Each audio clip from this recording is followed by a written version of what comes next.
السلام علیکم ناظرین ایک شخص نے 2 نکاح کیے اور دونوں ہی کے ساتھ بڑا انصاف کا معاملہ کرتا تھا۔ تقدیر کا فیصلہ دونوں ہی بیویوں کا ایک ہی وقت میں انتقال ہو گیا۔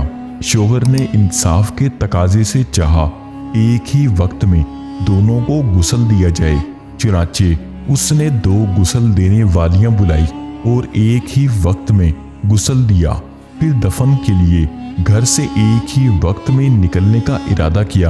اتفاق کہ گھر کا ایک ہی دروازہ تھا، چنانچہ دروازہ بنوانے والے کو بلایا اور دوسرا دروازہ بنا کر ایک ہی وقت میں دونوں کو نکالا اور دفن کر کے اپنے انصاف پر اللہ کی تعریف کی۔ اس نے انصاف کی توفیق دی۔ ایک رات ایک بیوی کو خواب میں دیکھا۔ وہ کہہ رہی تھی، میں آپ سے ناراض ہوں، اللہ آپ کو معاف نہیں کرے گا۔ شوہر نے کہا، لیکن بندی خدا کیوں؟ اس بیوی نے کہا، آپ نے اپنی دوسری بیوی کو نئے دروازے سے نکالا اور مجھے پرانے دروازے سے۔